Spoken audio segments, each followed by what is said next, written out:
We're back again. Yep, here we go. On a Sunday edition, more or less. Sunday edition. Well, they don't know that. Okay, it's Wednesday. We could just slip this in next week and they would never know. Exactly. Oh, boy. But this is, well, we do say the episode number usually. So this is actually episode 30. 30. We made 30. Wow. It's funny that we look at each other and make sure that we get the right number. Yeah, I know. Like, is that really 30? Are we? I don't know. Oh, okay. And the reason we're doing a Sunday edition is because we're having a guest on that cannot do the weeknights that we usually do. So, well, apparently he couldn't even do a Saturday either. I know, because it was too much trouble to get his ass up and talk to us. Yeah. But we're going to have a Mr. John C. Fowler on the show today. And I do have a bio somewhere, but I lost it. I really didn't. But it's a short one, and I can actually read it off real quick before we bring him on. As long as my shit comes up here. My stuff. There we go. We read the bio on him last time. Did we? I think I did. Oh, yeah, right before we found out that he was asleep. And he never, yeah. But, again, it's real short. He is the founder of the Midnight Watchman, which is based in Percy, Pennsylvania. Not too far from me at all. He is also the founder of Paranormal Journeys Expo, which is a paranormal conference.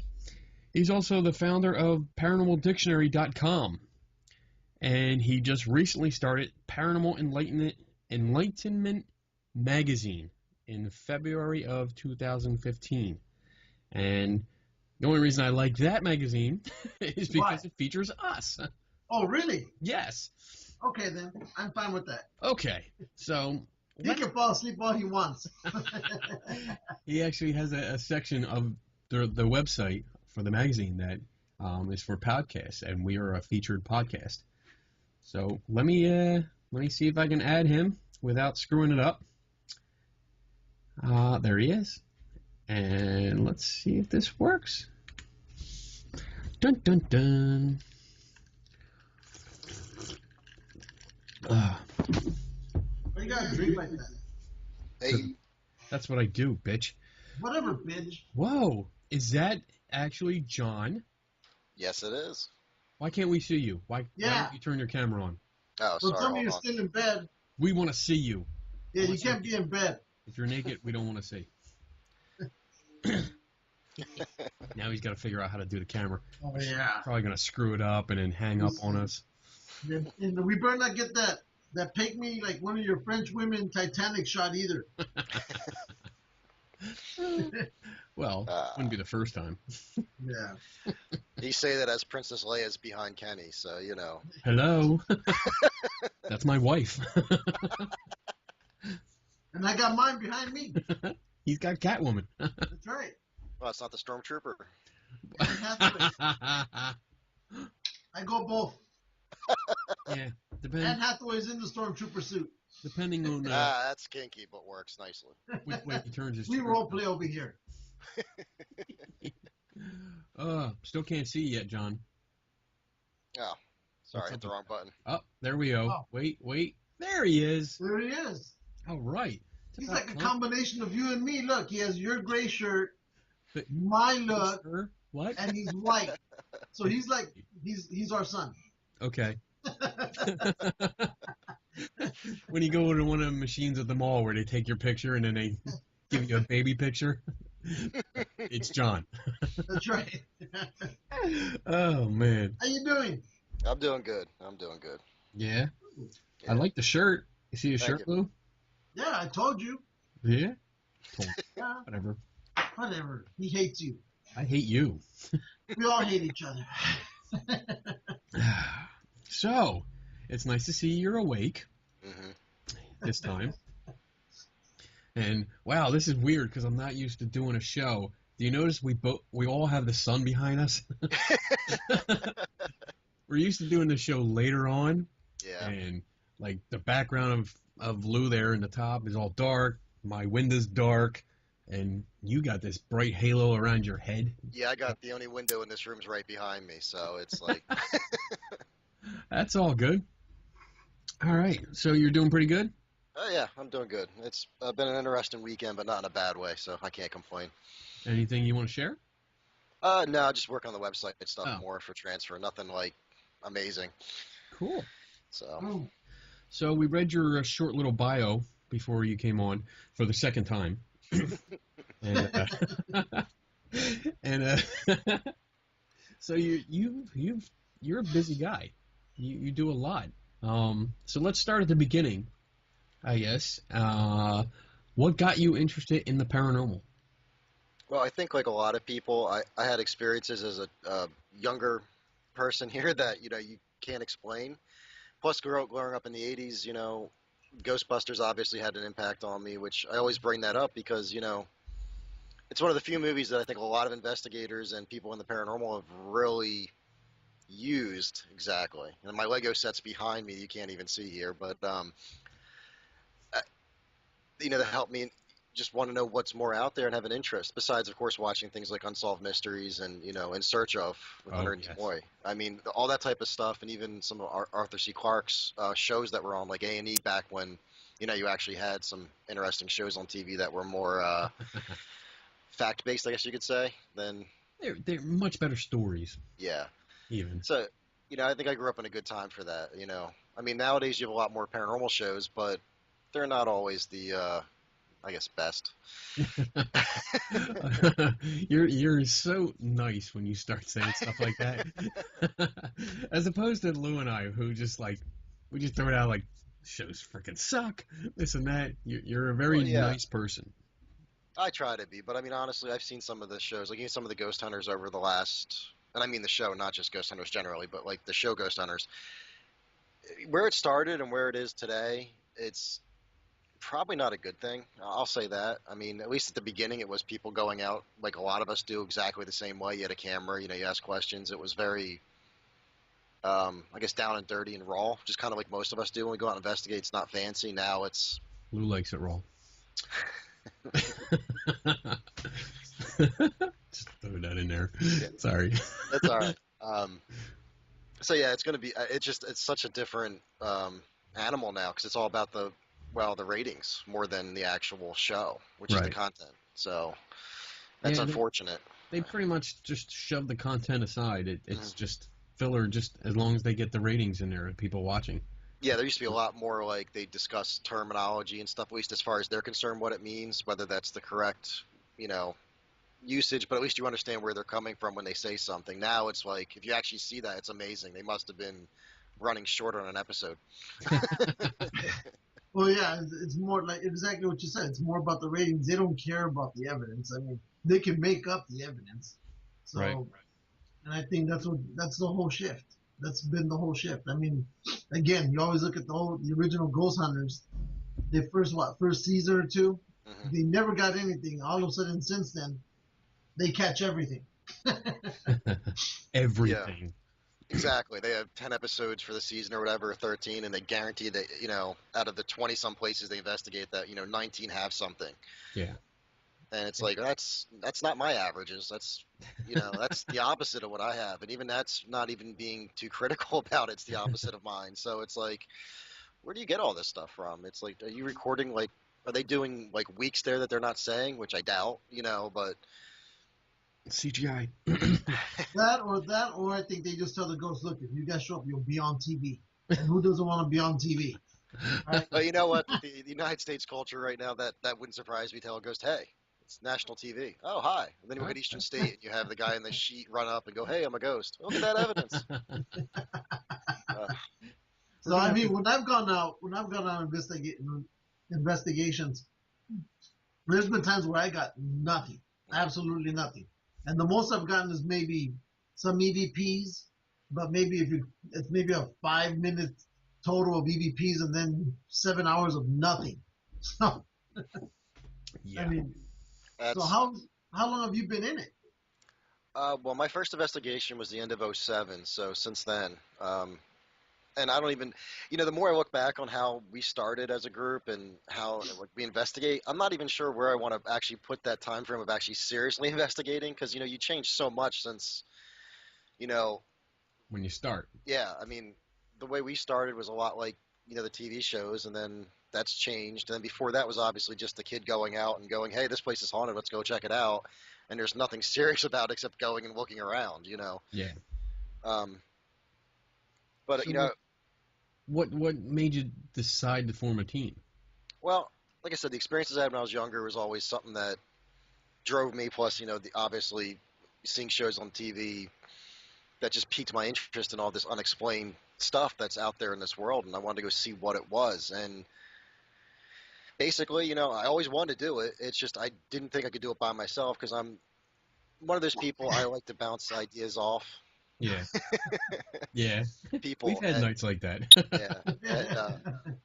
yeah, so I just didn't have people that I got people that wanted to, but never could get everybody together. Then finally, in '07, we finally got some of my core friends together, and we started this. And they're not really here today with it because life, changes people's Right. priorities and time. But it all started from that, and that's just the way it's been. I mean, I can't even explain it. It's been kind of crazy to me in the sense that I've actually talked at a college twice in front of a Nice. small class. Nice. And yeah, and you know what? The funny thing to me is I am not a big group person, so to actually do that is amazing, and I would never have done that if not for starting the paranormal, I guess, adventure or whatever you want to Right. call it here. So it's kind of What did you talk about at the college, the classes?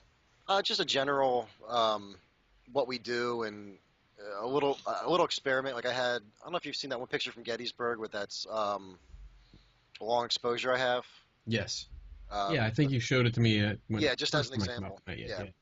And I use that as like, what do you see? And stuff like that, just to kind of gauge people's perceptions. Because since I'm a paranormal investigator talking about it, that's got to be a ghost photo.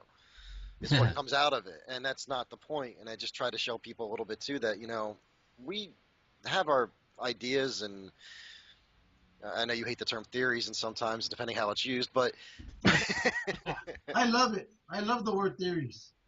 That's because you don't know what it means. Shut up. You shut up. Nope. and Go ahead, John. Ignore him.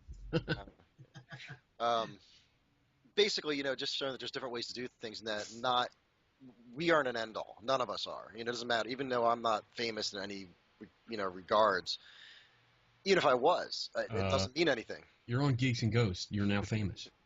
We're going to Hollywood. Exactly. That's our goal, to go to Hollywood. With no budget. Exactly. Well, nowadays the way the Jesus, the movie industry is, that's pretty much the way it is. There is no budget unless you come up with the money. They don't want to deal with it. Right. Yeah. Look at Super Troopers, for Christ's sake. They do a GoFundMe to make a sequel that everybody's been wanting. Yeah. It's kind of crazy to me. Well, it's the same thing like with the music industry. I remember years ago when you came up, if there was a producer in the crowd and, hey, let's go take you to the studio and start recording. Now, in order for a producer to even see you or hear you, you got to make your own tapes or your own CDs, and you got to pass them out to the crowd at the locations, and hopefully enough of them go out that they'll say, oh, look, I've heard about these guys in 7 different venues. Let's look at them. It's harder to get in now, apparently. Yep. People just don't want to do the legwork anymore. Yeah, it's harder to get in, and the quality of what gets in is down. Yeah. Yeah. I mean, using music as an example, and even Hollywood, people have talent, but doesn't equate to just good output. Right. Look at the investigators. A lot of people have talent and stuff, but sometimes it doesn't translate well to how they're doing their thing, basically. Ghost hunts or Yeah. investigations, yeah. Yeah. They don't apply their skills properly, and it gets screwed up. And a lot of people just forget to learn. Yeah, why would you want to? You're making money now. Why would you want to learn anything? But you keep learning, and I mean that's what ever since '07 for me, I've learned so much stuff about photography and stuff I never thought I'd learn about, just because you're debunking things, you're trying to figure out what it is, so you have to look into it. Yeah. I always say about myself, I know a lot about everything, but I'm never going to be considered an expert probably in a lot of stuff. And I like how you said that you get stuff like on photographs or videos or whatever, and you have to look into it. And that's not an attitude that I see a lot throughout the community, because it's what you said a little bit earlier. Why would you want to learn? You know, if you already made it there, you're already at conferences, people want you to speak and stuff. Why would you learn anymore? Yeah, you're already at the top. Yeah. What else is there left? So, but I like that attitude where you still need to learn. I mean, we talk about that all the time. Yep. That you need to learn every freaking day. Yeah, like Kenny, he's learning his multiplications, 2 times 2 and stuff right now, and he's doing great. I'm almost on the 3s now. So, well, that's like, well, that's what I said. Even Paranormal Dictionary, that's. I made the website, but that's supposed to be a fluid idea. Now, have I got enough people involved in it? No. Do I expect to ever get a lot of people involved in that? Probably not. But it should be something that changes, because ideas and definitions do change as much as they probably shouldn't definition-wise. They kind of do sometimes, or at least have other meanings applied to them as in similar terms. Now, what was the inspiration for that, for the Paranormal Dictionary? Why did that come about? Well, I noticed a long time ago that a lot of groups had their little dictionary page on their site, but nobody really had a complete one, ever. Like, and I don't even mean complete by being correct, just like there's terms missing all the time, or at least, like, and theory is a great example. Like you said, theory has a meaning, but sometimes when somebody goes theory, they mean like an idea. Yeah, and sometimes that if you had the definition of just what theory means on a website, you're missing that little piece that just says this is more of an idea as well being used. Not just a simple part of it, but nobody had this. So, and I also found out a lot of the definitions were definitely copy and pasted from across the web. Yeah. Which, I get that's a quick way to do it, but if you're still missing stuff, it's just not right. And so you started this, and how is it going? I mean, well, the site had hit over 1 million views in about 2 years. Now, I always say that's a big number, but you know how many bots and stuff scan websites for SEO, the content that it actually finds, which is basically what that is. So how many investigators are using it, I really don't know. I have people tell me they like the site, but I really have no idea what that means, I don't, and I'm honest about that. Am I happy it hit 1 million views? Yeah. Do I wish it was actually 1 million? I knew it was 1 million people viewing it? Yes. I wish I knew that answer. I don't know. Probably not. It's probably mostly spam bots. I'll be honest. Well, we went from 7 to 15, so that's great for us. Yeah, we have 15 people that actually subscribe to us, so we were like having a party last week. Yeah. That's why I said it's like sometimes, and Facebook's a good example too. Like likes and numbers are very subjective, and it's right. It's nice to have 1,000 people say they like your page, but how many are really active on the page doing anything? And that's what matters to me. I'd rather have 5 people out of those 1,000 that are actually there talking to you than that 1,000 people that don't ever interact. That don't do anything. Yeah, that just liked it and then that's it. That you never see them again. The whole like for like thing you see a lot on Facebook. Oh, I hate that pisses shit. me off. I don't even deal with it. I do. Well, I had started the Anomalies Research Society with Sharon Hill, and we have a Facebook page, and maybe once a week I get that. Hey, just stopping by to like the page, looking for you to do it in return. See you later. And as soon as I see it, I delete it, because I don't do that shit. I like watching the insights and see, 2 or 3 likes come up when that happens, and then a couple weeks later you'll lose like 2 out of those 3 because they go, well, you didn't like my page, so I'm not liking yours. And it's like, that ain't the point, That's not the point. Well, it's like a pyramid, when you're at work and somebody says, here, buy from my kid's school fund, and then I'll buy from yours when your kid comes along, because I know that happens at my job. Well, it's funny. I run a parody page too, which I don't talk about too often, but it's just pictures and stuff. And it's funny? I get on the Facebook page paranormal groups coming in going, oh, we like your page. Why don't you like ours? And I'm like, you do realize this whole page is like an FU basically, right? It's like, what site is this? I'll send you a link later. I try to keep my name off stuff just because. Oh, I think I know what it is. You may know.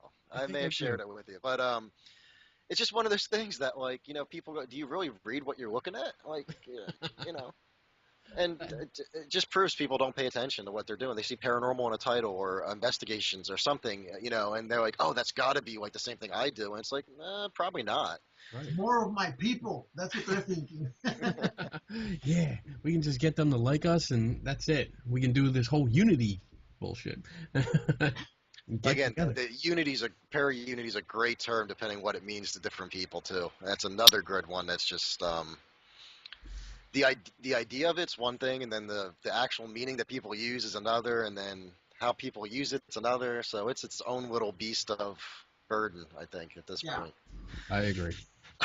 I think it's just, I don't know. I'm not going to comment too much because next week I'm going to the Para-Unity conference. Not that I support that idea, but I want to see who's there and meet people. I mean, there are going to be some people that I know there, so I want to go say hi and just see what everybody else has to say. That's probably the way it should be for most people, is just see what people have to say and then, go from there with, the interactions. I mean, you know as well as I do that there's times that, you have an opinion on something or thought process and it rubs somebody the wrong way, regardless of, What? When does that happen? Often. No. But yeah, I mean, it's just one of those things that once you kind of realize that open-minded works, it's great. And and I think a lot of investigators really do lack that. And I don't know if they really mean to, but they get stuck in that a thought process. I think the problem is that the whole open-minded thing, it's for other people, and that's their mentality. Everybody preaches you need to be open-minded, but yet they don't practice it themselves. You know what I'm saying? Yeah. And it's just everybody else has to be, but my beliefs are good, and I try to listen to everybody. But yeah, I can do it. You can, or you can't do it, but I can do it. All those type of thought processes, which don't work. Really. Well, they don't, not at all. I mean, well, the Paranormal Dictionary, I'm on there. I did my own profile on there, and just for fun, because he kept bugging me. So hey, the good thing is once I'm actually done with the website work and moving stuff over to the new servers, one of the big things keeping people off Paranormal Dictionary was, since it was a true wiki at the time, as it is now, you could edit any pages. Now, after I get everything moved, it will be, you can only edit your page. Oh, good. And then the only people that can edit your page would be the admin, which is basically me and like one other person, which doesn't even deal with paranormal stuff. He's just a tech person, so. Cool. Put me as an admin for Kenny's page, because I'm going to change that thing daily. Daily.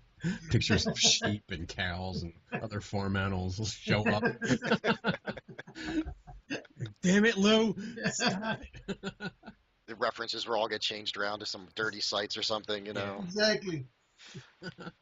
But yeah, that was one of the things that kept people off the original site, though, is just people are too afraid of the cattiness in the field at times, which I can't blame them, because I've seen and been, a target of some of that crap that's gone on over the years. And well, like right now, Zach Baggins is fighting with that David Owens guy, the guy who owns the Sharon Tate house, and apparently they've been fighting for the past week or something. It's just did the guy nonsense. take Baggins' hair gel or something? I mean, who knows?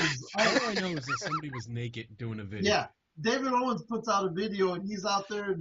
I saw somebody comment about the video. I saw this guy and I saw that the celeb feud, and I didn't bother reading it because I didn't know who the guy was in the video. But I'm like, I don't think I want to watch this.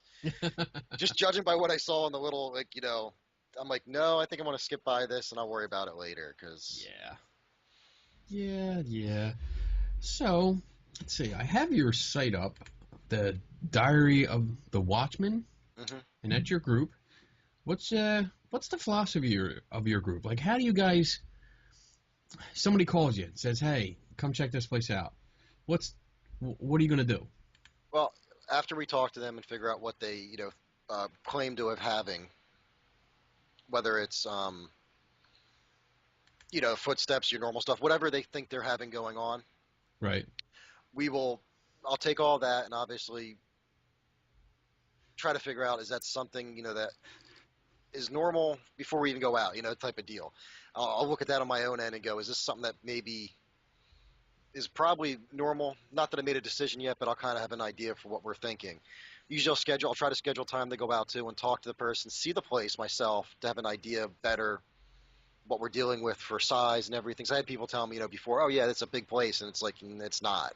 Or it's a small place and it's huge. So I try to make sure I only bring a number of people we actually need to come out and not extras. And also talk to a person face to face gives me a better idea whether I think they're lying or another issue or, substance abuse or something too. Because, sometimes you meet people, you can tell real quick that they're a little off. They're like Lou. Yeah, that's me. I'm off. Just a little off. Yeah. Just a little. And then, we go from there. And then once we always pinpoint this, try to figure out the stories, what's going on there. And most of the time we'll figure out it's something normal, and not, ghostly or whatever. But right. Whatever we have left, we tend to then take that back and say, listen, this is what we have left we couldn't figure out.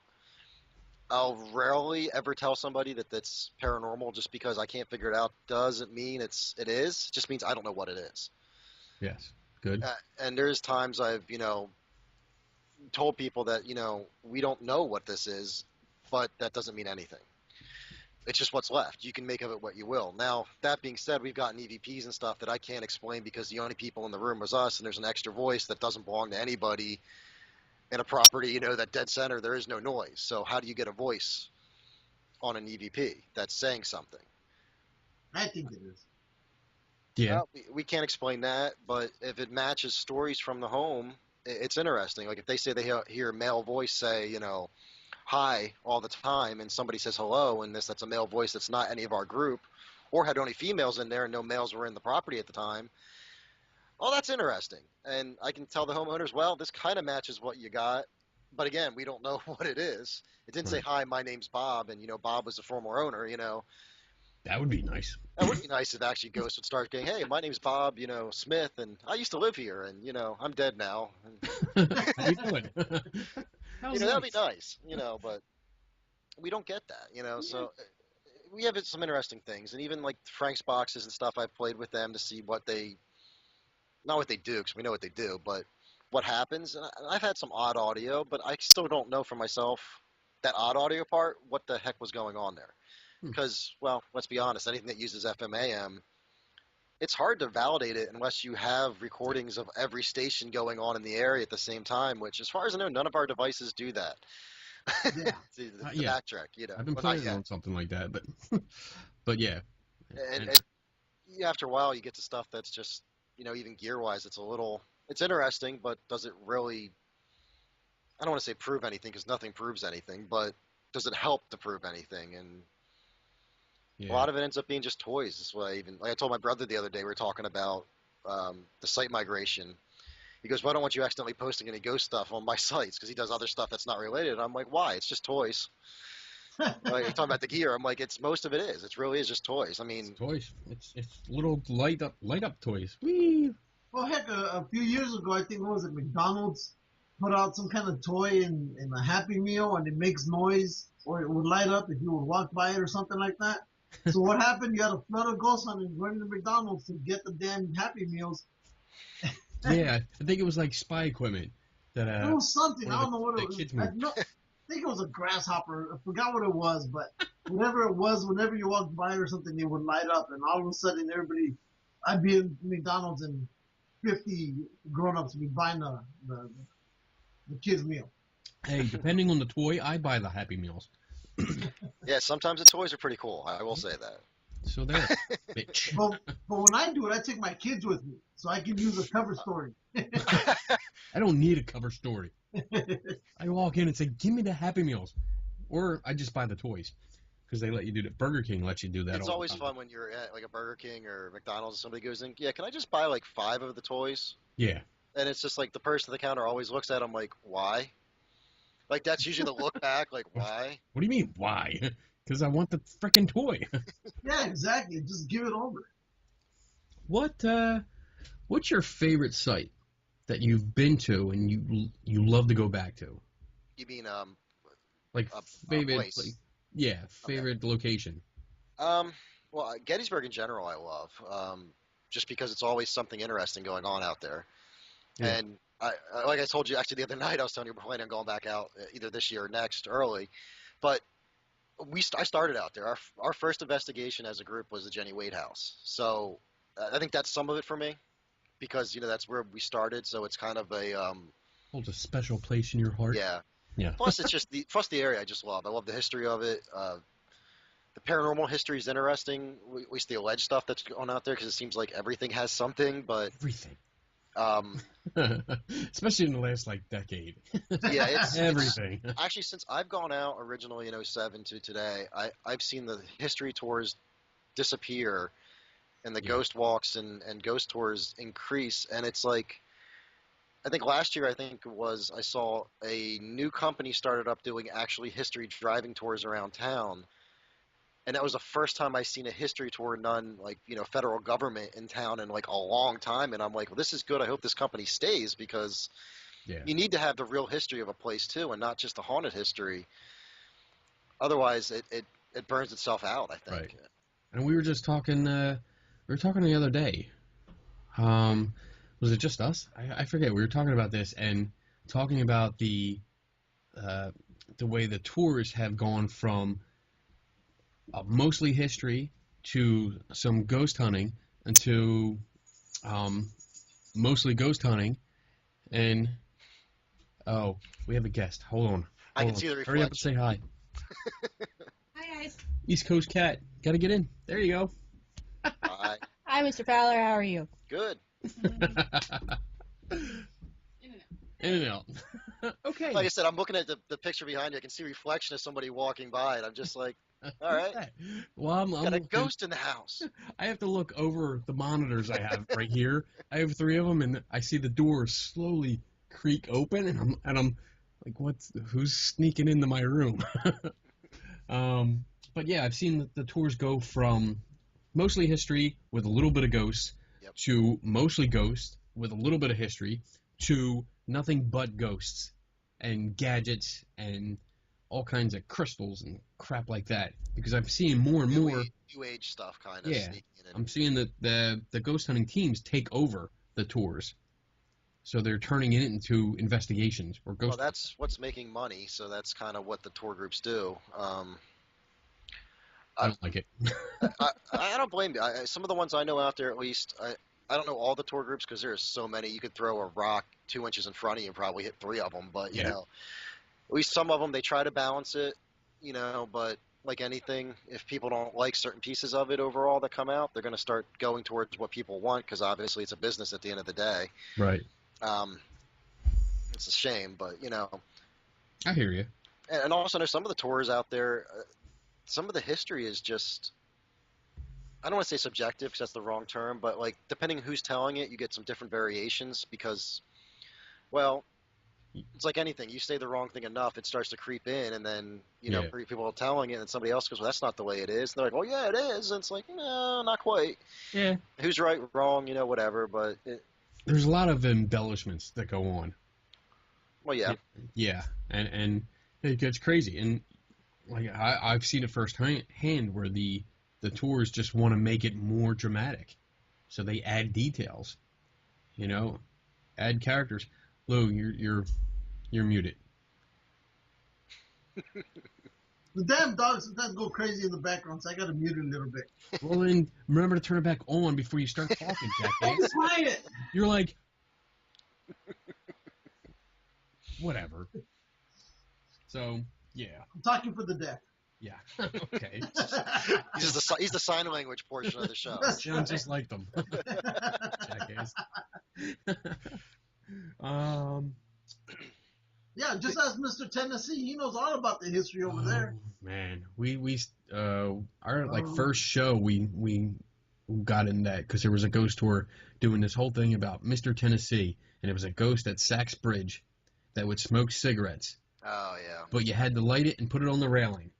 And you know about this nonsense. I've heard the story before, and I think I've heard Kenny go off about it before as well. We both went off on this. Probably, yeah, we went off on it because I went out there to do a video and show you exactly how it's done, And when I looked over that railing, I saw thousands of cigarette butts just on the other side of that railing. I was like, wow. And people wonder why ghost hunting gets a bad rap when something Right. burns down. Yep. I mean, what? We don't burn stuff down ever. Ever. Well, No, we may not. We don't, but you know, Right.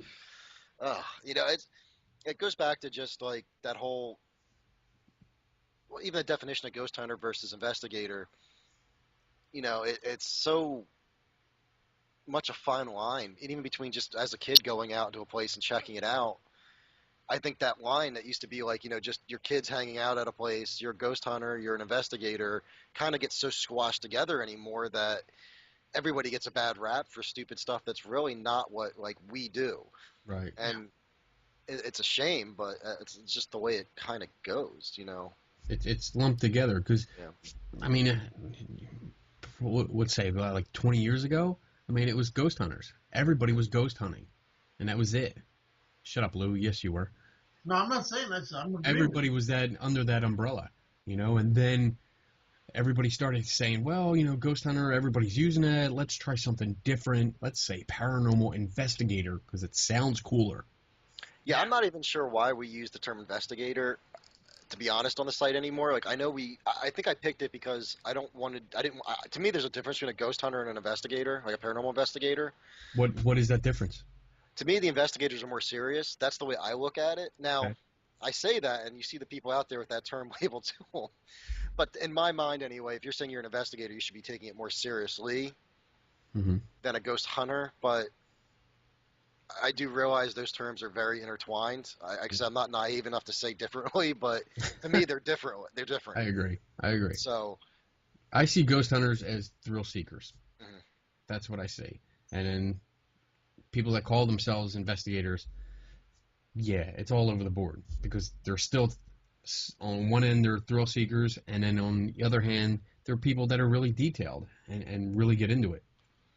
So, yeah, it's a dynamic that may never change, unfortunately.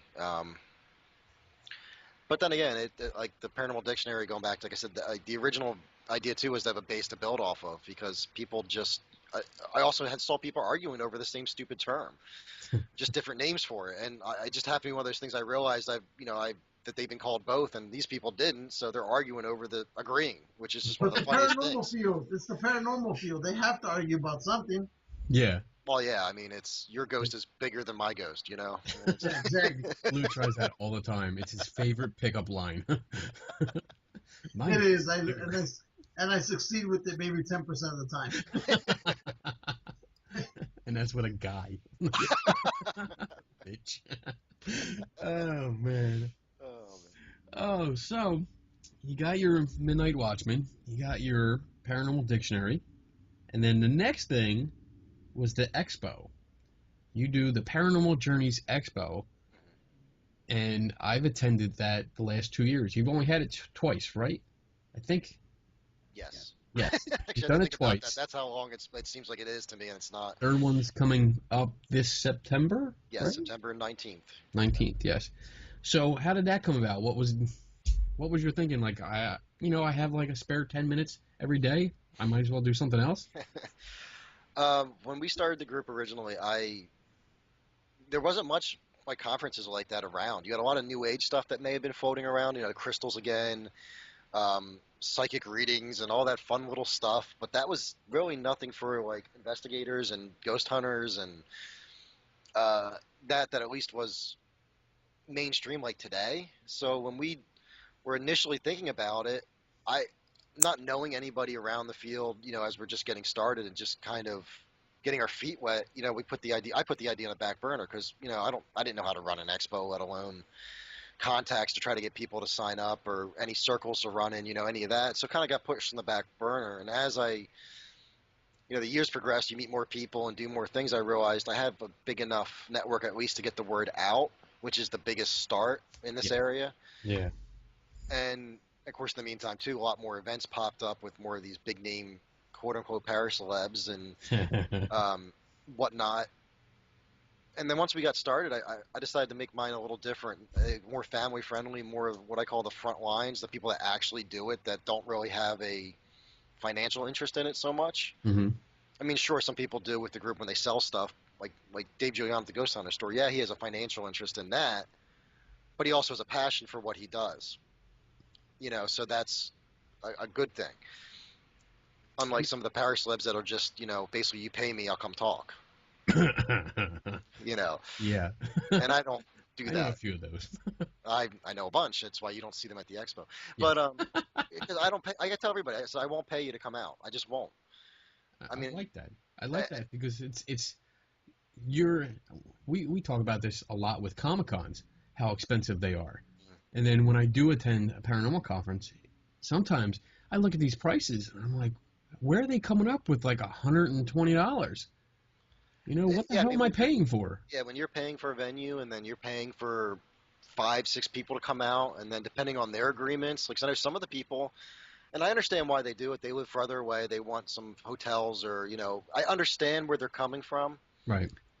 When you do 5 or 6 people, you're paying for hotel, flight, and maybe food, plus your venue for a 2 or 3 day event. I can understand why that's a lot of money. You just you're putting out there and trying to get back.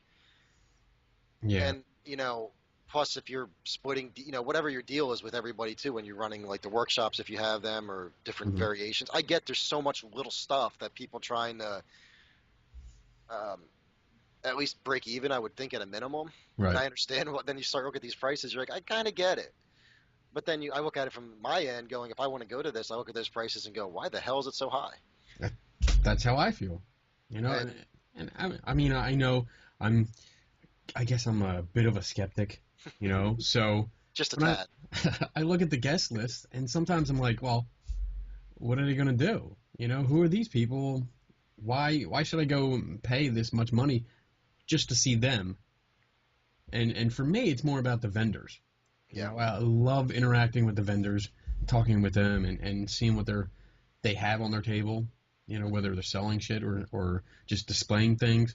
I love that kind of stuff. And the lectures, sometimes they're extra.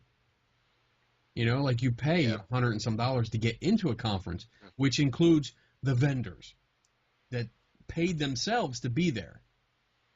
And then you have to pay extra for the lectures, and that's Yeah, when I'm like I done. said, it starts cutting into the people coming in's ability to actually buy anything from the vendors. Right. And it's counterproductive. And if you have, like, I've been trying to do fundraising for either a place or a charity when we do the expo, it also cuts into that because there's no money extra to spend. I mean, let's be honest, the economy is getting better, but it's not, at the point where people have so much extra money to spend on this stuff to get in, let alone get something they want out of the event. Right. And I know I run things differently than a lot of conferences have, and to me it works. And I don't know if, and I've been told that the events run better because of that. And I agree. so to me, it's like, okay, the place is getting their money, the charity place is getting their money. We're able to basically take the money that we get for some of the vendor space to buy like advertising for the place. It means we don't lose any money.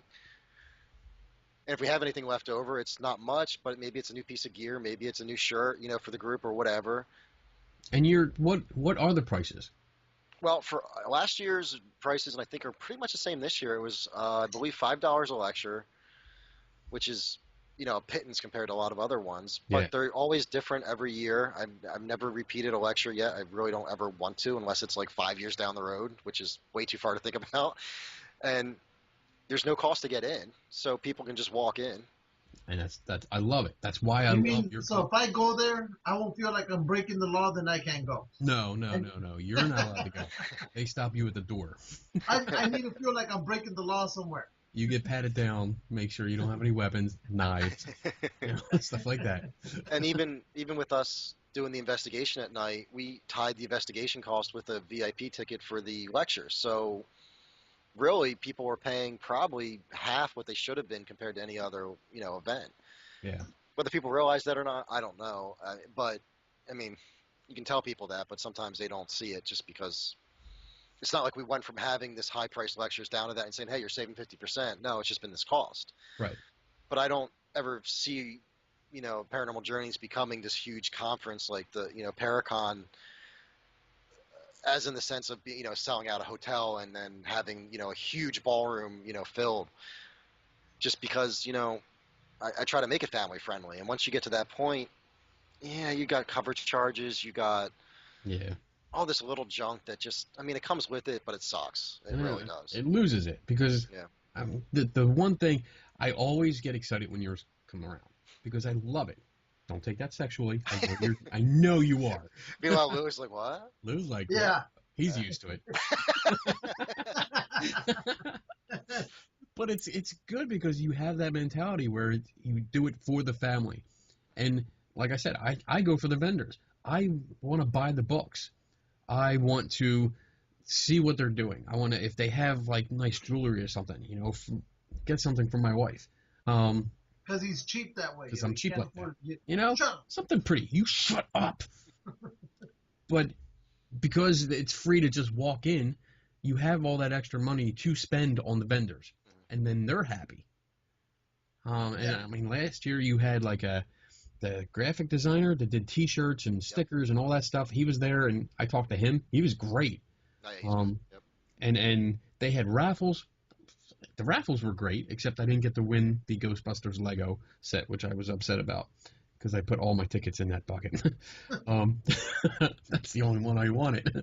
It's funny. Out of all the raffle stuff there, like there's some interesting stuff, but like I donated the Ghostbuster. Like I bought two when I bought that. I bought one for the expo to donate, and then my own. And I was joking with Tracy, who's running the raffle. I'm like, if I kind of want that back. I already have one, and I'm like, I kind of want it back, But I mean, how often? I mean, and that's the fun part of the paranormal that some people don't see too. Is like we're all investigators. We're all fairly serious for the most part, and what we do. But then when it comes to a Lego Ghostbuster set, we're all like, I want that. I need that. And right. We're geeks. Geeks. That's why we do this. And this is why I say the people at my expo, I tend to say, are typically are the ones you're going to contact if you need something. You're not going to get, and this is no offense to like a John Zaffis or, Jason or Zach. You're not contacting them directly if you want a case. More than likely, you're not going to see them come out. No. So they're only on TV. Yeah. Yeah. And they're not even real people. Yeah. Really, is that Zach Baggett's real name? I don't think so. Yeah. But yeah. I mean, I like that there's more money for the vendors, and everybody has a good time. Mm-hmm. Like I've had a blast the last 2 years just hanging out with everybody that's there. I can joke around, even people that I was not on, I guess, friendly terms with. We had a great time. And I particularly loved the panel at the end of the conference. I mean, I enjoyed stumping Bob on the first question without realizing it. I did get something here. I wanted to show you. Nice. Just because of that. I was laughing because I literally pulled out of a hat for that because I figured that's the best way to go random and have some varied topics. And I laughed at Bob. I'm like, "Do you want to start?" Bob's like, "Oh yeah, I'll start." And then I pull out Crystal Skulls, and what does he do? He just freezes, like, I have no idea what to say. And then he looks at his daughter, and Katie just looks at him like, well, go ahead, answer, Dad. And he's just like, We weren't expecting, and it was great because the whole setup was random questions. There were, and that's what he was telling me too. He goes, that's what he fears the most, like for call-ins when he used to do the shows and stuff, was that randomness. And of course, dumb luck. Who gets the first question? Bob. What was it? Something he can't answer. And there were 6 of us up there. I was on the end, actually outside the tent, because they segregated me. Now I know how you feel, Lou. Yeah. But yeah, and it was literally like he said. He cut up strips that had topics. They put them in a hat, and he would pick one out and just say, "All right," and he would start on one end or the other, and you would just give your opinion on it. And it was just funny. Like Crystal Skulls came up, and I mean, I was the same way. I was like, "What the hell?" I wasn't ready for this. Well, that's what I think that made it so fun, because I wasn't sure of this year if we were going to have audience big enough that would ask questions. So it's kind of like, a plan B, but it worked nicely. And I mean, everybody there at the Q&A part definitely had different views and different years. It was a really good mix of just everything, which was, I couldn't ask for a better panel. I really couldn't have. Yeah, it was great. I had a lot of fun, and I enjoyed it. So, and everybody got along, and it was nice. But that's what it's Yeah. supposed to be. Just go, have fun, enjoy, listen to different ideas. You don't agree with it, you don't agree with it, don't walk out of there all pissed off, but just go Right. and have a good time. And the crowd that was there watching, non-investigators, even the ones that are just people that came out, I could tell they were interested. They had some feedback and joined in some of the jokes. And you can't ask for much more than that. It wasn't a stuffy Q&A where you just have like a panel up there answering questions and you're just hoping that there's something new to come out of it. It was Right. interesting, actually, conversation. And It was great. I I can't mean, wait to do it again, to be honest. I want to see what happens. And we'll actually be in the Keith House this year for all the lectures. And where is the Keith House? That was on Graham, that It's next to building. Mike's house. Oh, thank you. Now I know where it is. For anybody that's interested in going. Yeah. That was the home that was next to the Big Tent. Yes. So next to the barn there, that property. So I've been in there before. Yeah. I have been to that place at least once with another team. we've been through it, but I just set up an investigation. I'm waiting on the actual date to come back so that we can get in, because we couldn't actually get in last year to investigate before the expo. But every time we went to schedule it, something came up, and then we got to the expo. It's like, well, I would have liked to have been able to say investigation Yeah. before the expo, but it didn't work. So this year the lectures are going to be inside the building? Yep. Oh, that's So- good. So actually, that should help with everybody who wants to. Like, I wanted to record them last year, and as you found out too with your camera, there was just the noise that you didn't expect to pick up. We picked up way too much, Right. and Right. I've been trying to record them every year, and there's always been something. Whether it's somebody turned off my recorder out of force of habit because it wasn't theirs that was sitting up there to record it, or Right. the noise pollution, basically. Yeah, there's just too much going on, and it was a small space too. Yeah, this is going to be a little bit nicer, to say the least. Good. In that. You might look into, because I got a wireless lapel mic that I made into my lightsaber microphone. But I got it off of eBay, brand new. It was like less than $20. So it has a receiver that plugs into my camera, and that's how I do all the interviews when I go to Comic-Cons. So there's no problem. My wife or Kat, she stands off like about 10 feet away and gets us all in there and picks up the audio wonderfully. So that might be something you want to think about. Yeah, I've been looking into stuff like that since we don't use it for the group, really. Yeah. I don't. That's what I take some of the extra expo money from that we get in, is stuff like that. And every year we've been needing less and less stuff, because obviously the expo doesn't need certain things anymore. Right. And this year, at least, I'm pretty sure we don't need anything big ticket, which is nice. I mean, Yeah. That'd be cool. So, I'm looking yeah. to it. oh, I am too. I can't. I'm just at this point. The weather's actually nicer, so I can start sending out, invites again. Because every time I was going to do it before, it was snowing like 8,000 feet, and I'm like, well, nobody wants to think about an outdoor, event today. And who are their speakers? You having speakers, right? Yeah. Give me 1 second to double check my list, because I'm always scatterbrained, to say the least. That's Kenny. I've gotten used to it. You shut up. Shut your hole. Whatever. What are you doing? Are you working on a model again? I'm always Doing a working show? on it. Doing a show? Every show. He was painting something I saw earlier. It looked Yeah, like, so, he yeah. does that every show. He never pays attention to what we're doing. I do. Once in a while. Shut up. I have to put up little notes once in a while to remind everybody. Hey, I haven't paid attention to the phone. Well, we have the Q&A again, obviously, like we were talking about. Good. So should always be fun. I think that's always building up to that. You're doing a lecture. I am. Yes. Yes. More photography stuff, obviously, since I don't know what else you would talk about some days besides skepticism. So He should stick to finger painting and eating glue. That's what he should be doing.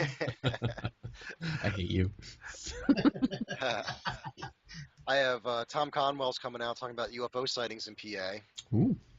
Yeah, so one thing I've been trying to do too at the expo is, with these lectures, branch some of the paranormal topics you don't hear about too often in Yeah. ghost conventions, quote unquote, like UFOs. I would have loved to got a cryptid person to come out. I mean, actually talking about cryptids, not just a cryptid. And but Yeah. that community for some reason, I can't seem to make headway with people in the cryptozoology circles. They just view themselves as totally separate from us. And, Well, and there's my still. Go ahead. What?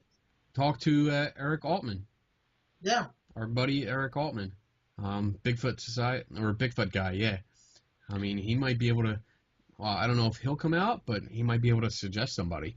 Yeah, because He's every a group really I've good guy. tried talking to about, coming out or even just, trying to understand a little bit more about what they do, I've kind of gotten the cold shoulder, and I don't know. Maybe I've just had bad luck with the groups I've been trying to contact. Maybe they're Maybe, on the yeah. outs. I don't know.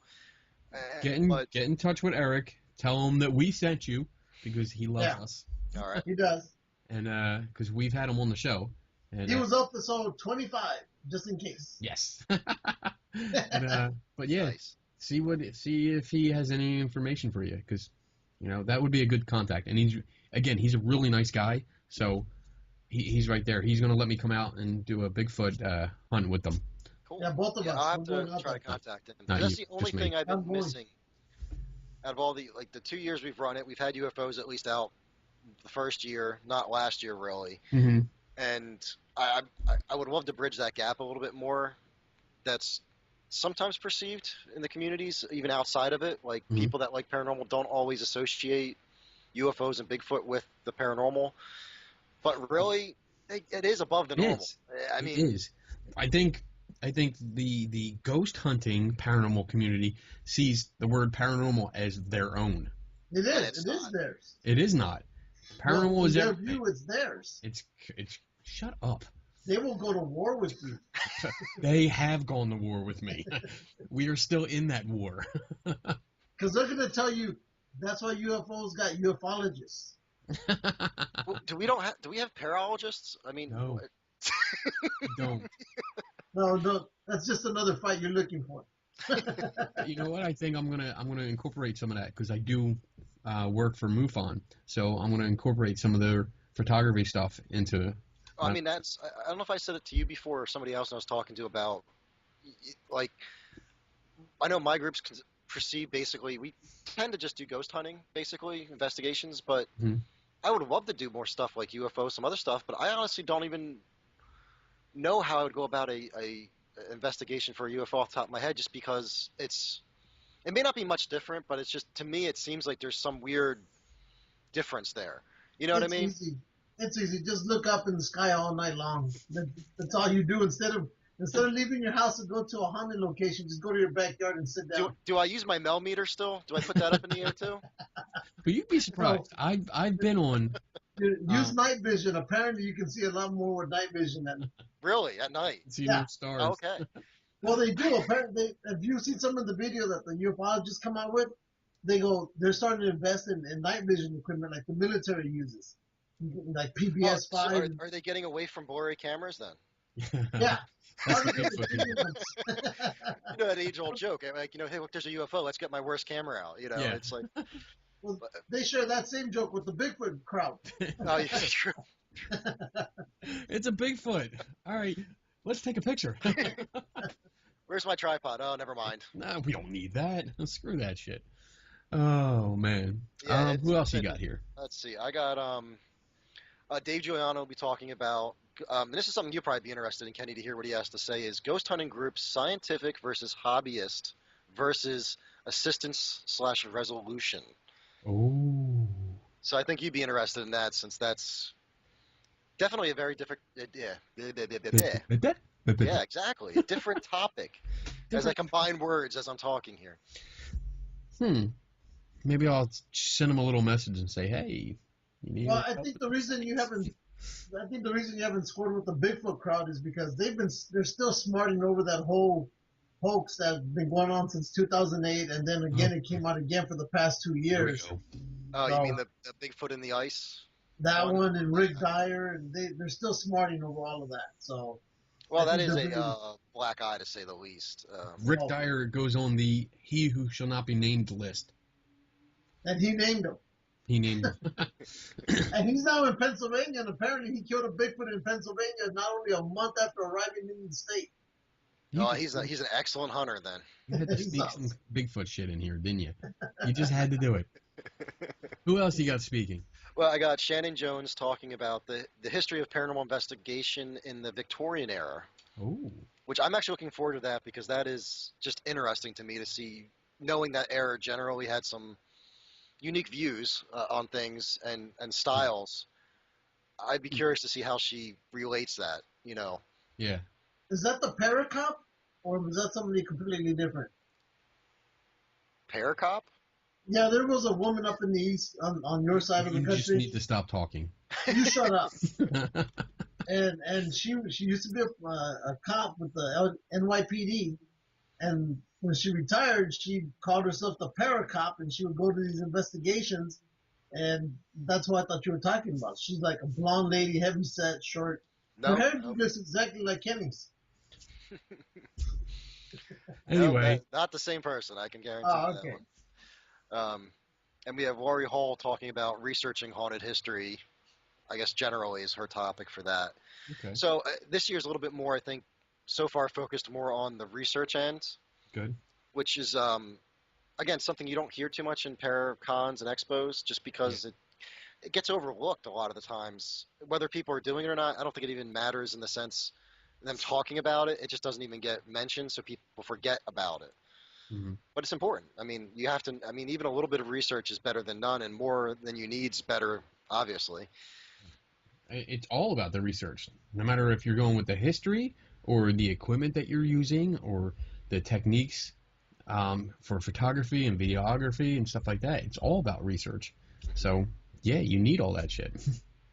Definitely. I mean, you never know where that connecting piece is to make sense of something, whether Right. it's proving paranormal or non-proving. It doesn't really matter in that regard. It's that connection to move forward so that you know what you're looking at. Right. I noticed the floor plan you have up here, and I want to thank you for putting me dead center, so I'm surrounded by everybody that I'm going to piss off. No, I don't. I don't. I had a great time last year. Everybody was nice and friendly. Yeah, I joke with people a lot too, but I told people too at the beginning when I started running this, I won't put up with bullshit. Like if someone's causing problems, you're not going to be there. Like at the rest of the event and the next year, you won't be there. Yeah. And that's just the way I am. I don't care if you have differences of opinion because not everybody has to get along. Hell, I pissed off people tons in my life and probably will continue to. Yeah. But it's as long as people at least know where I'm coming from, and that's all I ask from everybody, just to understand it. You don't like someone, don't talk to them. Who cares if they're there? Yeah. And, You and know, it's good. I mean, we all get along. Pretty much everybody got along. I had one Yeah. altercation, but it was no big deal. It and got over. that happens, and Yeah. I know a few people generally are going to butt heads on different issues, and that's just it doesn't matter why. Yeah. It happens. I mean, you have a different belief system, whether it's a theory, idea, yada yada. It's gonna. Yeah, Yeah. yeah. I It's mean, it a happens in the guarantee. science community too. I mean, people have different views on different things, and they get a little touchy. And I You know, mean, it was fun. We all had a good time. We all joked. We were yelling across the thing, and playing jokes. I stole your PKE meter, and I did interviews. I interviewed you yeah. with your own PKE meter, and it was fun. We had a good time. I Well, met I like. Bob Christopher. I met in person for the first time there. Oh, was it the first time? That was the first time in Okay. person. I've talked to him on the phone. Out of court. Out of court. Oh yeah.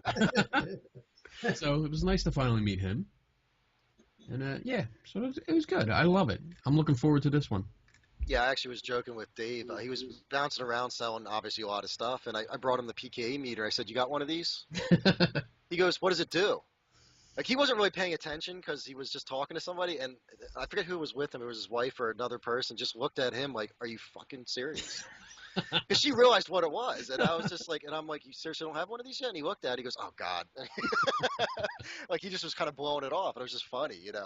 Oh man. And I love those type of moments because They're perfect. They're priceless, and everybody jokes about it, and Yeah. we have a good laugh. And everybody asks me, "Oh, where'd you get it?" And I'm like, "Amazon." I'm like, "Where else would I get it? I didn't build it. I'm not that." I'm like, I built that. That looked like crap. It probably looked like a Lego. Yeah. There you go. What the hell is that? The turret. Oh, the turret. Oh, you just painted it? And I put oils on it Oh. and I weather it down.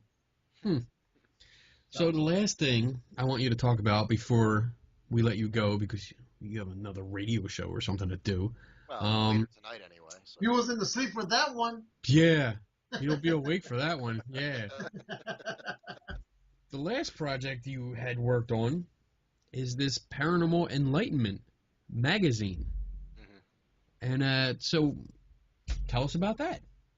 Well, when I had the Watchmen site, I had a Canon shots section set up on there, which was more not so much about the investigating as much as ideas or thoughts or opinions. And excellent. And basically, my big thing has always been if you can get people to think and then talk, you have some ideas created, and it's good. I realized doing the Watchmen thing, I tried to get some guest writers on, and people just weren't available, I guess you could say, as much as I'd like. Okay. And I had Paranormal Enlightenment set up, and I wasn't sure what to do with it. Originally, it was just a news, like a feed grabber, nothing special, a junkie site, I call it. You know. Yeah. And I thought, well, we need original content. I started some podcasting up on there, which I actually added. Remember, I added you guys to now, so you're one of the members of the outcasts of radio, as I call it. Shazam! We are outcasts. That's right. We knew. And the magazine basically came out of it, me going, you know what? Why don't we just start a little publication, which it may not be little by the time I keep going on this, but it of different views throughout the community, from skeptic to believer to, you know, whoever. And give them a place that's more, I guess, public to write about their viewpoints. Yeah. And it's working. I mean, we had almost 2,000 views on the site in the first month I started this quote-unquote magazine. And we have not even had our first issue out yet. It should be out at the end of the month, hopefully. And I just want to point out there on the homepage, right up top, Geeks and Ghosts, episode 27. Right there on top. Just want to point that out there. So... And there it is, yes. We're on top. We like to be on top.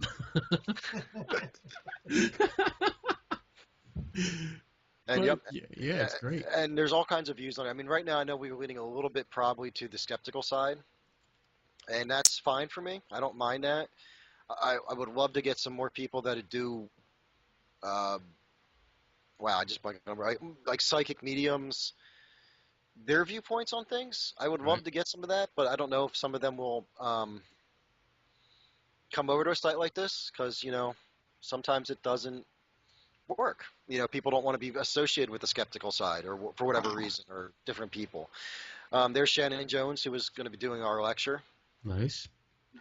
What's Anna doing there? We know that person. Yep. We know her. What is she doing there? That's East Coast Cat. Yeah. I know. She's doing some writing apparently. I don't know how that happened, but she is doing some writing, and yeah, we are proud of her. Yep, and we have a lot of. I mean, mostly there's a few people on the West Coast. Most of the people on the East Coast, obviously, because that's where my network is, of people. But at the end of the day, you know, and I have my show on there, which I have not even done an episode yet because I don't have time half the time to keep track of other people's shows. Obviously, as I missed the last one the other week, you know. Yeah. You know, my alarm goes off, and I'm thinking to myself, why the hell's my alarm going off? And then I woke up later going, shit. Because, you know, I've got all these messages, and I'm like, oh, God, I can't believe I woke up and then just ignored that. Like, I never do that, you know. But it's all right. Lou forgives you. Yeah. Well, he messaged me when I was at work, you know, the first time we met, and I was like, who is this guy? He calls me. Who is John Fowler? You friend requested me, and then go, who is this guy? I'm like, John Fowler. Well, that's the porn guy. He caught me in the middle of deep thought at work, which is rare. So you were in the bathroom? Really rare. Really rare. I mean, I hardly do any work at all. We know. Oh.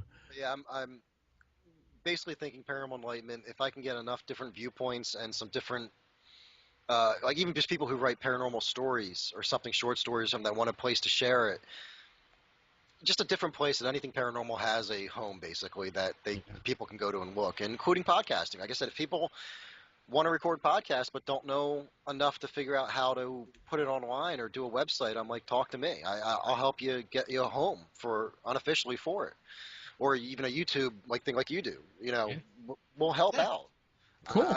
I mean, to me, it's all content, which drives it, which means people can see other things too. So it helps everybody. I mean, Yeah. And I like it. Also, our friend Anna Hill, she Mhm. writes for it. She's on it. We've shared a couple of her articles on there too. oh yeah, She's a there's communist, but we love her. Yeah, it happens. yeah, and at the end of the day, I'm hoping that people won't just enjoy it, but will come back for some different viewpoints and some different things. And because the paranormal has, a billion different ways of looking at things, and nobody's really right or wrong per se. As I said, per se, Okay. and um, if it gets people to think and grow in the field, I'm hoping that's at least not impossible, but a challenge. It's good, Nice. from reading some different ideas. Because I mean, that's the other thing too, is unless you know groups that are doing blogs on their sites, you Right. don't always see this stuff. So to have places like this, and there's some other magazine sites that are similar around. I'm not saying we're the only one or the best. We're obviously probably the newest, We're the but best because you have us on there. That's right. It's the best because we are on there, right there. Right. There's our page, Geeks and Ghost. Just want to throw that in there because we are shameless. Just say, We have no shame at all. We will plug ourselves because so how many investigations do you think you do? A year or a month? Where do the you want to limit yourself to? I would always try to do one a month at a minimum. We haven't hit that in a while as a group, just because I work night shifts, so sometimes the schedule stuff, it's been a challenge. Or in the last 2 years, I've had a ton of private cases disappear after talking to me. Like they just stop talking. And I don't know if it's because they just got another group that's willing to come out on the fly and tell them what they want to hear, or if it's, I don't move quick enough for them because, like I said, we have a process we try to go through, or whatever. Or maybe it's the fact that, people tell me, oh, my boss wants us to come, wants you guys to come out. And I'm like, good. And we talk to your boss. And of course that ends the conversation. That person gets fired. Or they realize the boss really doesn't want this. They want it. And well, I'm not going to get nailed for trespassing. right. Technically it could be, even if that person doesn't have permission for us to come out, Yeah. and or sign paperwork for the website, that says we can or can't talk about it. They don't have that the boss does. So, or the owner of the property, whoever. And that's been our problem. Or we've been looking at places to do when they're a little bit too expensive for us right now. I hear you. Yeah. So it's been slower. I mean, and I'm not happy with that, but I guess it is the way it is. So Yeah. Now, are you just gonna investigate locations on your side of the state, or do you plan to branch out to other parts of the country and just, is Well, there something else outside that you want to see? we'll go pretty much anywhere if we can schedule it and it makes sense to us. And it's not just financially, but time. I mean, there's a few places out your way I'd love to, out in Cali. I'd love to go visit, but I want to go out there. That sucks out there. You can't afford to come out here. Shut Blues up. out there. but yeah, there's just time and money is the issue for that, because it's not like a day trip you can take out here. We could just go and come back and don't have to worry about another day off, Right. Yeah. And a lot of the places I've been finding that are even fairly local, they're not interested in having groups come out, but they're more than willing to tell me stories about what goes on. Because of the business end, they don't want to be associated with it because that's not what they're pushing. And I understand that. And I've had a couple different managers and owners tell that to me, and I respect that. It's just not the ones that ignore you and go, well, we don't want to deal with that. Yeah. Which, and to me, that's a shame because a lot of these places, may have restaurants in them or something. It's like that. Well, if you don't want to deal with me as a customer asking a question, why am I thinking you care about me as a customer anyway? Yeah. And that's just, I know I have a different viewpoint than a lot of people, but, Yeah. that's just It's me. true. It's true. So, important question. Star Wars or Star Trek? You better pick right. It's funny. When I was growing up, I think the first thing I saw was Star Trek before Star Wars.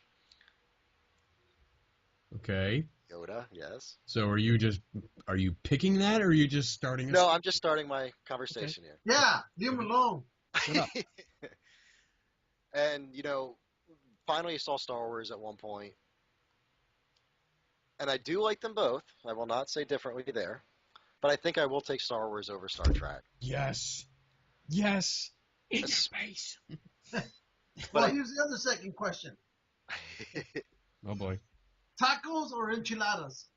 I like tacos myself. There you go. You'll All right, never so we get have a a draw. sweep, Kenny. You'll never get a sweep. I got a sweep last week. Oh man. Yeah, actually, I'm pretty excited to see what this new Star Wars movie was going to be like. To be honest, Me too. Just because it's like you have Lucas's original vision, which has been, I guess, finished unless he decides to try to get Disney to re-edit it again. That's all out there, and then whether you believe or not, he had an idea for this or this is something new.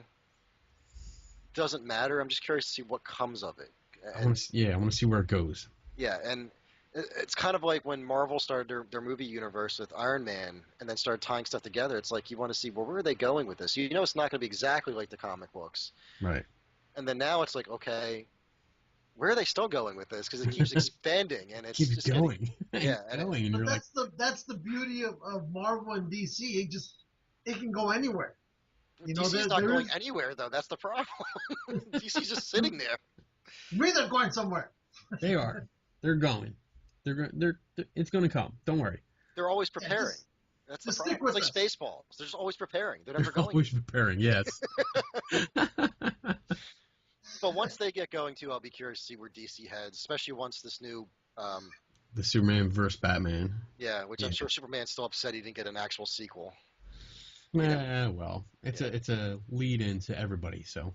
And that's interesting, and if they pull it off, I think they'll. Yeah. But the question is, can they? Well, again, we're waiting and seeing to see what happens. Yeah. Who's in charge of it? Who's making the Batman Superman? DC. Yeah, that's the extent I know. I don't know who the director is. I think it's Paramount. I don't. Why would Paramount be making a Warner Brothers movie, though? Yeah, dumbass. I don't know. We don't know. You know the answers. Oh, now you know the answers. You Ask suck. a question you don't know. You suck. Shut up. You suck, caca. Again. Why don't you just jump out that window back behind you? Why don't you jump out the window? Jump, jump, jump, jump. All right, John. Where are you? Are you going to be anywhere? Are you doing any events or anything coming up before your expo? As of now, no. We thought about trying to do more events like public ghost hunts and stuff, and honestly, I can't stand doing them. And it's not that I don't like the places or the people that come out. It's just, there's a certain way we investigate, and I'm not a big fan of people just sitting there watching you and not being interactive when you do in places, and then have to kind of dumb it down in some ways because people don't follow the thought process you're using, like the team does because they're used to it, or, or they don't ask enough questions to keep, and it's like, and it gets to be honestly boring. And I feel like then the people aren't getting what they paid for. Okay. And I hear you. He's honest. Yeah. I'm always trying to be honest. I mean, it's not always a good thing for some people, but it's like even when we did the ghost hunt at the expo last year, I enjoyed it because we had enough other people helping out. But if I had to run it like as in just me leading people, I would have probably been bored. And if it wasn't for actually seeing a face out in the woods when I had a light shine on something for a second, I probably would have been bored that whole night. And I saw, and I'm just, and keep in mind, I will also say this: I was very damn tired at the end of that because I worked night shift and being up, switching my schedule. I was very tired, so it's probably my eyes playing tricks on me what I saw, knowing the stories for the section we were in too. But it was interesting because no one else saw it. So was it really a ghost? Or was it just my eyes going, "Hey, you should not be awake still"? Or was it a form of matrixing, quote unquote? Was it there for a second, 2 seconds? Was it looking at you? What? It was there for a second or two, just enough to realize that's what it was, and it was like me passing with a flashlight. And then as soon as I Oh, realized I saw it, I swung back, and I saw it again for a split second. Then, so now was that just my eyes, adjusting, readjusting with good old, woods and leaves, which yeah. obviously like clouds can cause it. I'm not sure. Some other people had some weird feelings in the same section. So does that mean anything?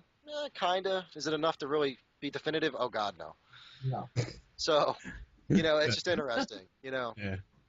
And we had all kinds on that tour too. You had people taking cell phone pictures, talking about all the orbs and oh my God, and you had other people who actually walked up to me, and goes, "What is this?" Like they wanted to know my thought process on it. Cool. So we had all kinds, and it was fun. And thankfully, there were some other groups on the investigation that I kind of just let do their own thing, and they were comfortable working around other people, and I'm just like, I couldn't. That's just not me. Hmm. So I try not to be involved in too many public ghost hunts if I don't have to be, but Me So too. that's not your deal. That's not your thing. no, I mean, I setting them up, I have no problem setting them up for people and doing stuff, but I know for my group anyway, I'm the lead investigator basically, so I set the tone for everything. A lot of people are more comfortable that way in my team, just the way it is. So I'm not lucky enough to be able to go, hey, why don't you go lead this? I'm going to use the bathroom for the next 2 hours, What are you doing in here? I'm investigating. I mean, God, Holy crap. Where did Like- that foul odor come from? I don't know, but it's still here, but Must be paranormal. yes, exactly. Take a picture. Now, if there's mist in that picture, there's a problem, okay? Yeah. But yeah, it's just, public events can be fun. It just depends how they're set up and the people you get. And that's just Right. so debatable who's going to show up and the types. You just don't know. And, I'm not good at public events because I can't keep my mouth shut. I just have to say something, especially if it's really, really, really bad. Like if they pull out the flashlight and start asking the questions, I'm done. I am done. And and once you explain to a lot of people what happens with flashlights, it, causes the on-off, yeah, most people who actually understand what you're talking about will go, oh, that's true. And the other ones who just have no clue what you're talking about and never will, they just go, what? And it's just the way it is. Like, there's no way you can explain that to them that makes sense. he said it was a ghost. They go get a bigger flashlight. That's what you do. Though I've seen people take a mag light and mark a specific line to loosen it up just that much. But the problem is you're still loosening it up to Yeah. where that can do it. And and it's like, to me, it's got a switch on it. If it's a ghost, turn the switch on. Yeah. That's impressive to me because then you had to physically turn a switch on, or a switch went bad, which you'd know because you wouldn't be able to turn it back off. Well, we have a friend of ours, Chris Weber. He does a podcast. What's it called? Paranormal Skeptic Academy. And his last episode talked exactly about that. And usually his shows are only 7 to 20 minutes long. And this one I think is probably 9 minutes, but he talks exactly about the flashlight. And it makes perfect sense the way he broke it down. I love how you come up with these. Not 10 to 20, it's 7 to 20. Hey, I love I going thought it was back a to 9-minute episode, and then It comes up with 6.5 minutes to 24.32 seconds. This and that. Hey, shut up. Yeah, I'm making fun of you. Shut up. Oh, yeah. All right, John, I'm going to let you go because, I know you have another show later on. And turn it back on, Lou. Such a douchebag. But thanks for coming on. I appreciate it. it was Thanks fun. for waking up this time. I was actually up a whole hour earlier than I needed to be today. I know. I saw you pop on. You sent me a message. Well, I just saw the first message from last week. So I haven't been on Skype since I don't know when, and that's why I was like, oh, that's funny. Because had you been asleep again, it'd been worse the minute we got you back on. Oh, Yep. I know. That's why I think Kenny's like, oh, we were making fun of you last episode. I'm like, I'm not surprised. But at least you never messed up with, played with the technical aspect, like him. Whatever. Lost the whole I'm show. going to hang up on you now. But, yeah, take it easy, and we will see you. I'll be there at the expo, and hopefully I'll get to see you before then. But Yeah, I'm trying to set up some more cases and include more people that I know, because I think for me now, investigating anyway, I want other viewpoints. 'Cause I think for me, I kind of know what we're doing, but it's nice to either reaffirm that this is good or can change. mhm. And working with other people will really easily show you what's either good, bad, or just needs to be tweaked. You're looking Um, for criticism, for well, constructive criticism. well, not just criticism, but just seeing how other people do things. Because sometimes, even just different ways are better, and it's just you may Yeah. not see it. And it's not even that you're doing something wrong. It's just there's a better way to do it. And I also want my group to see other people, not just I keep telling them, but don't rely just on me, because I, I'm not an end all, But Yeah. and that's just my big thing. Cool. I mean, if you ever need help, let me know. I don't mind. I'll if I'm free, I'll tag along. Well, like I said, we go to Gettysburg. I definitely want you to come out. So Cool. I just have to figure out when and where we're going in Gettysburg still, but that'll be later this year, early next. So Good. All right, buddy. You take it easy. And Thank you for everything. Thank you. Yeah. Thanks for coming on and talking and putting up with Lou. I know it's hard, but we will see you. We'll talk to you soon. All right. All right, sounds good, man. Take it easy, buddy. See Okay, you. so go back to sleep. All right. So that was John Fowler. What are you doing? Shut up. Turn the video back on. We're still doing a show. Why are you screwing around? You suck. You suck.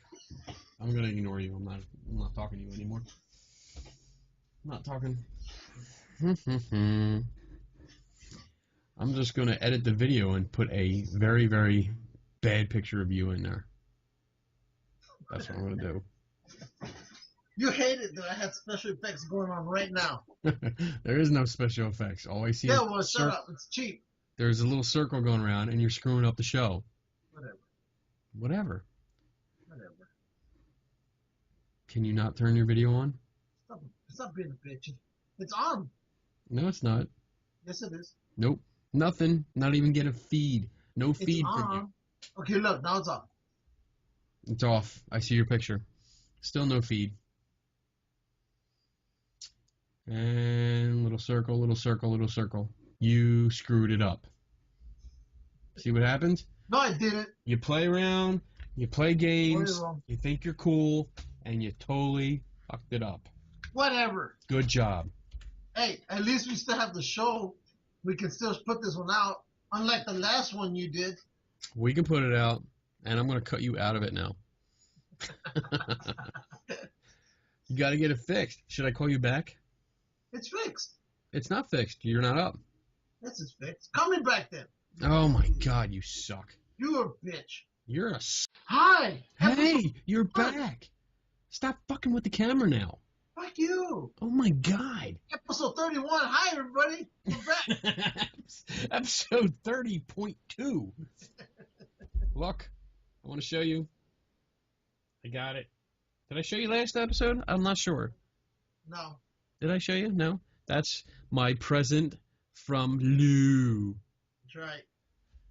That is awesome. Oh, What do you I'll be got? right back. Let me show Where you you something. going? Just shut up. Where you going? First you screw up your camera, and now you just get up and leave. I can't believe it. But it is nice to see Catwoman back there. She is hot. Back. There you go. What do you got? What I got. What is that? Armada. There you go. Nice. It's awesome. That is cool. I like that. You gonna open it up? Show us. So Show yeah, us the toys. stuff. Stuff. Instruction booklet. We don't need that. Anybody ever reads those, I'm just gonna make up my own rules as I go. That's right. We don't need no rules. A bunch of dice. Dice. I have lots of dice. Ooh, the Rebel Alliance. Oh, I see it. Nice. And then what's cool is it gives you this right here. What's it give?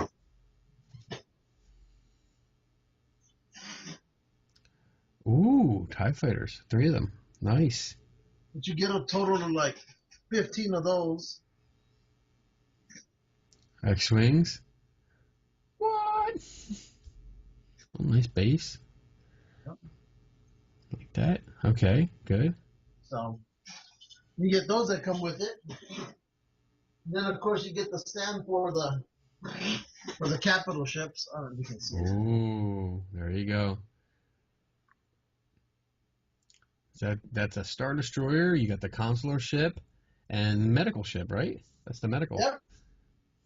Nice. So they're supposed to be releasing more capital ships. Ooh. So and then also more fighter packs, A wings, B wings, TIE bombers. Yeah. So it's gonna be great. Cool. Loving it. Oy.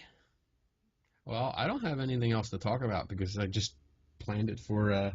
This was a special edition just for John. That's right, because he refuses to meet us on a Wednesday. Yes. He's all stubborn and shit. Yeah. So what if he's working? Get fired. You need to be here. Take off. Get fired. Be here for the show. This is important. Right. Whatever. All right.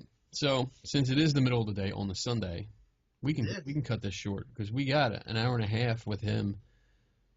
So that's good. It was actually 2 hours. No, it was an hour and a half. Oh. I had the time up. Dumbass. Shut up. Whatever. You bitch. I hate you. Whatever. I don't hate you. I love you. Yeah. I'm gonna go down and see what the wife is doing and see if Kat's still here. I think they came over. She came over to drink. Yeah. Brought some wine. Damn Brought this big bottle. It was tequila. I forget the name of it, and I should have brought it up. It's the glass bottle. The bottle is in the shape of Go get it. I can't go get it because I don't know if she's here. And So what? She might have taken it home. Anyway. All right, fine. I'll go get it. I'll be back. Bitch. Shut up. Oh, whatever. I hate you. You suck. Yeah. You suck. You suck. So he's not around. I get to do this. Of course, you'll see it later. I'm on my phone. You can't even get. You take that, Kenny. There you go. Do. He's at the Angels game. I hate him.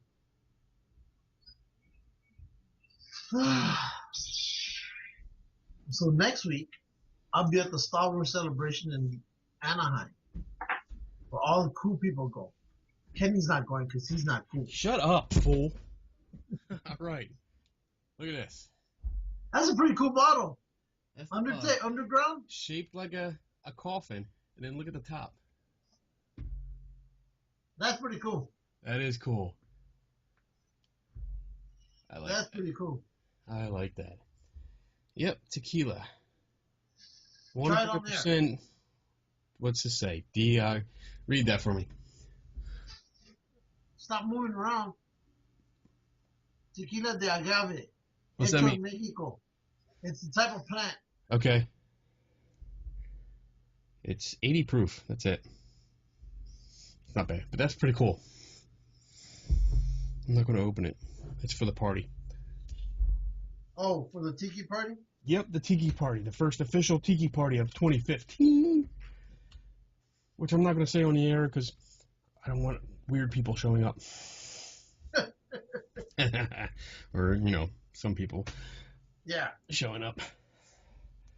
All right, so I'm going to get going. Our next show is going to be a special show. Yes. I'm not going to give any hints. Nope. We have a special topic that we're going to focus on the entire show. Or at least most of it. Most of it. Until we get tired of it. Should be interesting. We might have people on. Who knows? Yeah. We might call certain people to get their opinions on this. Exactly. So you'll just have to wait and see. Yeah. Or That's the way it's going to be. Yes. So, never stop learning. Never take anybody's word for it. You change that up every time. All right. And we're out in 3, 2, 1.